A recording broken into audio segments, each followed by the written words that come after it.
जय श्री राम।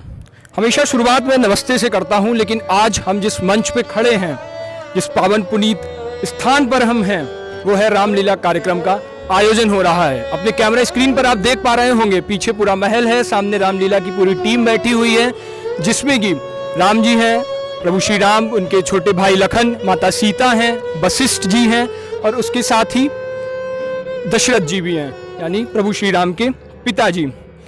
रामलीला का कार्यक्रम हालांकि पूरे देश में या पूरे विश्व में कहें तो कोविड-19 के तहत सारे कार्यक्रम रुके हुए हैं। रामलीला का कार्यक्रम भी प्रशासन की अनुमति से हो रहा है। कन्नौज जिले में यानी इत्र नगरी में कुल 6 रामलीला की परमिशन मिली है, लेकिन जो सबसे पहली परमिशन मिली है वो पंचमुखी बाबा दुग्धेश्वर आदर्श रामलीला समिति है। ये वहाँ पर ये रामलीला कार्यक्रम का आयोजन हो रहा है। कन्नौज जिले में पहली अनुमति लेने वाली रामलीला है ये। अब इस रामलीला में इसको जो खास बनाती है, हालांकि कन्नौज शहर में 2 रामलीलाएं होती हैं, एक फिलहाल प्रोजेक्टर स्क्रीन पर चल रही है और दूसरी रामलीला आपके बीच में है। हम आ चुके हैं आपके बीच इन्हीं रामलीला के कलाकारों से मिलवाने आपको। ये लोग हैं, रामलीला कार्यक्रम का आयोजन चल रहा है। कल जो लीला हुई है वो राम जी को वनवास की लीला थी। आज जो लीला होगी वो भरत मिलाप और ये सारे कार्यक्रम आयोजन होने, लेकिन उससे पहले हम इनसे कुछ बात करने आए हैं।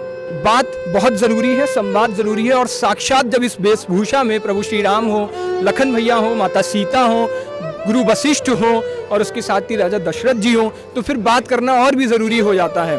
तो श्री राम जी, जय श्री राम। पहले तो आपको जी, आप ऐसे समय में कोविड-19 का दौर चल रहा है और आप पिछले मुझे लग रहा है काफ़ी समय से रामलीला में राम की भूमिका निभाते हुए आए हैं।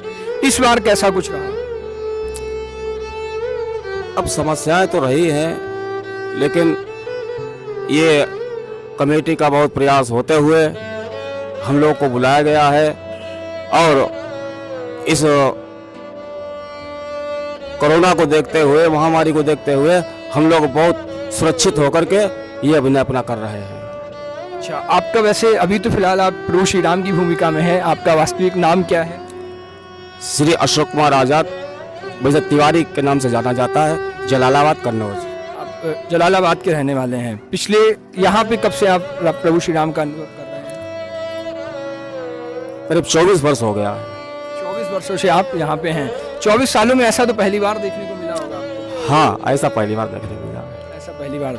क्या कुछ जनता, जैसे आप अभी यहाँ मंचन करते हैं, ये लाइव चल रहा है, सीधे सब देखते हैं आपको, क्या कुछ रहता है मंच पर आकर के, और जब आप मंच से नीचे होते हैं तो फिर कैसा अनुभव रहता है? हमारा तो स्वभाव ऐसा ही है कि जब से मैं आया हूँ बहुत मुझे प्यार मिला है, और अभिनय करते हुए जैसा मैं अभिनय करता हूँ उसी प्रकार मैं अपने घर पे भी और जो हमारे साथी हैं, बैठने वाले हैं, उनके साथ वैसा ही व्यवहार करता हूँ। अच्छा, कहीं ना कहीं आप इसी अनुभव को क्यों करा, इसी अभिनय को क्यों करा, प्रभु श्री राम के अनुभव को ही क्यों चुना आपने? मैंने मर्यादा को देखते हुए, भगवान राम ने मर्यादा का पालन किया और उस मर्यादा को देखते हुए मैंने सोचा कि अभिनय हम करेंगे और मर्यादा का पालन करेंगे। अच्छा, अभी आप चूंकि उसी अभिनय में हैं, अभिनय को जी रहे हैं, रामलीला का कार्यक्रम यहाँ पे लाइव चल रहा था, उसी बीच हमने थोड़ा सा समय मांग कर किया है। आपके जो प्रतिद्वंदी, यानी मैं कहूँ अगर रावण जो है, रावण में राम जी को क्या विशेषता लगती है? रावण प्रतिद्वंदी तो है, लेकिन अगर कोण दृष्टि से देखा जाए तो ना रावण अलग है ना राम अलग है, एक ही नाम राशि के। हाँ हाँ, एक ही नाम के हैं। रावण की एक सबसे अच्छी विशेषता बताइए। रावण की विशेषता है, अगर रावण ना होता तो राम का जन्म नहीं होता। रावण ने ऐसा कार्य किया कि महात्माओं का रक्त लिया, और कहा जाता है कि जब जब हो धर्म का हानि बाणे असुर भानी, तब तब धरे। जब रावण ने ऐसा किया तब राम का अवतार। ये राम जी हैं, आपने बहुत कम देखा होगा। राम जी रावण की विशेषता बता रहे हैं और अच्छी विशेषताएं बताई। लखन भैया भी हमारे साथ हैं, इनसे भी बात करते हैं। क्या नाम है आपका वास्तविक? रजनीश जोशी। रजनीश जोशी जी, कहाँ के रहने वाले हैं? ये कन्नौज मोहल्ला बगिया राष्ट्रीय टाकीज के पीछे। राष्ट्रीय टाकीज के पीछे, यानी मूलतः कन्नौज से ही निवास करते हैं। लखन का अभिनय आप कितने सालों से कर रहे हैं? आज 10-12 सालों से। 10-12 सालों से। 10-12 सालों में लखन की क्या विशेषता आपको लगी? लक्ष्मण का मुझे अच्छा सिद्धांत लगा, उनके विचार कुछ अच्छे थे, इसीलिए लक्ष्मण का अभिनय पकड़ा। अच्छा, लोग कहते हैं रामलीला में लक्ष्मण की भूमिका होती है, लेकिन विशेष रूप से जो मतलब आपको सबसे अच्छा जो एक रोल लगता है लक्ष्मण का, वो कौन सा रोल है? जैसे कि आज ही यानी भरत मिलाप में लक्ष्मण का अभिनय बहुत ही सुंदर अभिनय लगा, इसीलिए। जी हाँ, रामलीला का सबसे पसंदीदा। जी जी जी। ये तो लक्ष्मण जी थे, प्रभु श्री राम थे। इनसे बात करने के बाद दशरथ जी से बात करना बहुत ज़रूरी हो जाता है, क्योंकि इन्होंने अपने अपने हिसाब से विशेषता बताई, लेकिन इनकी विशेषताएं इनके पिताश्री ही बता सकते हैं। तो दशरथ जी, आपका क्या वैसे मूलता नाम है? राम सेवक शर्मा। राम सेवक शर्मा जी, आप मूलता कहाँ से निवास करते हैं? बिल्लौर चुरसा। बिल्लौर से। प्रभु श्री राम की क्या विशेषताएं हैं? बिल्लौर चुरसा गदनपुर। अच्छा, चुरसा जी, विशेषताएं बताएं किसकी? प्रभु श्री राम की। ऐसा है, ये गायन अध्ययन का विषय है।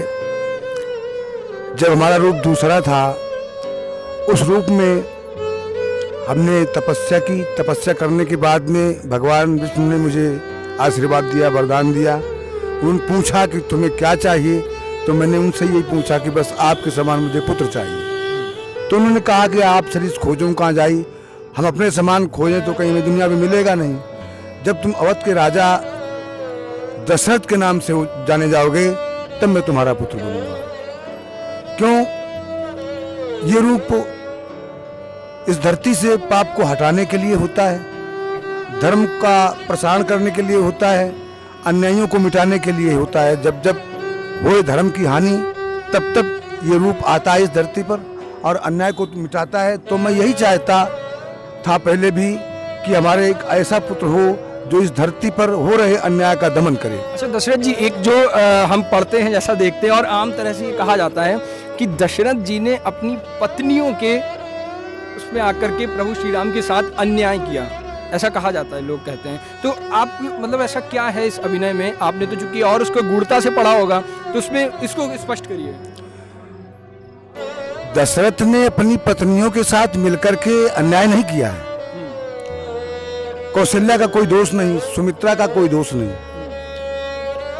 जब जब होनी होती है तो होने के कुछ ऐसे कारण बन जाते हैं, आपदाएं ऐसी आती हैं तो विचार बदल जाते हैं। हमारी तीसरी रानी जो कैकेयी है, उसके विचार बदल गए। वैसे मैं राज्य राम को देना चाहता था, परंतु एक उसकी दासी थी, उस दासी ने उन्हें सिखा दिया कि यदि राम राजा हो जाएंगे तो तुम्हारा बेटा भिखारी बन के रहेगा। और राजा ने तुम्हें 2 वरदान देने के लिए कहे थे, तो ऐसा करो, अब वो वरदान मांग लो राजा से और तुम्हारा बेटा पुत्र हो जाए और राम को वनवास दिला दो। यानी आप कहते हैं ये एक मतलब अच्छा हुआ? देखा जाए तो अच्छा भी है और गलत भी है। क्यों? जब जो प्राण होता है और प्राण स्वरूप होता है, यदि उसको अलग कर दिया जाए तो वो जिंदगी कैसे रहती है। परंतु इतना अच्छा भी है कि हमारा बेटा ऐसा है जो वनवास में जाने के बाद में देवताओं का, ऋषियों का दुख हरण करेगा और साथ ही साथ पाप को मिटाकर, पापियों को मिटाकर न्याय और धर्म स्थापित करेगा। ये मुझे गौरव भी है इस बात का। तो ये दशरथ जी थे, इन्होंने स्पष्ट किया। उसके साथ ही वशिष्ठ जी भी हमारे साथ में हैं। गुरु वशिष्ठ जी, आपका क्या नाम है वास्तविक? वास्तविक तो मेरा नाम राधे श्याम शुक्ला। आप कहाँ से बोलते हैं? हम बिल्हौर के पास आंकन गांव के निवासी। आप इस बार जो अभिनय कर रहे हैं, कैसा क्या लग रहा है कुछ? हाँ, अभिनय तो ठीक लग रहा है, किंतु भीड़ की थोड़ी सी। हाँ, कोविड-19 की वजह से भीड़ की भी कमी है और सामाजिक दूरी भी बनाना बहुत जरूरी होता है, इसलिए भीड़ कम है।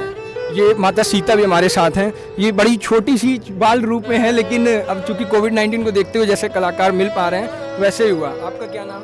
रोशन रोशन जोशी। अच्छा।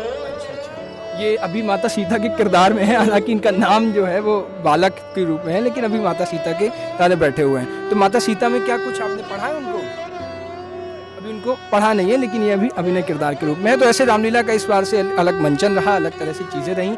ये बहुत पुरानी रामलीला है और इस बार जो परमिशन मिली है वो इसी रामलीला को मिली है। तो ऐसे प्रभु श्री राम से हम जल्द ही इन्हीं सबसे कामना करते हैं कि ये कोविड-19 का दौर बहुत ही जल्द ख़त्म हो और उसके बाद फिर से ऐसी ही जैसे पहले की दुनिया थी वैसी ही दुनिया में फिर से वास्तविक हो जाए। इसी आशा के साथ आप सब इस रामलीला का आनंद लीजिए, रामलीला के किरदारों को अपने जीवन में उतारिए और जीवन को एक सुचारू रूप से, जैसे जो आध्यात्मिक तौर से और सारी चीज़ें होती हैं उनके तौर से चलाइए। इस रिपोर्ट को देखने के लिए बहुत बहुत धन्यवाद, शुक्रिया।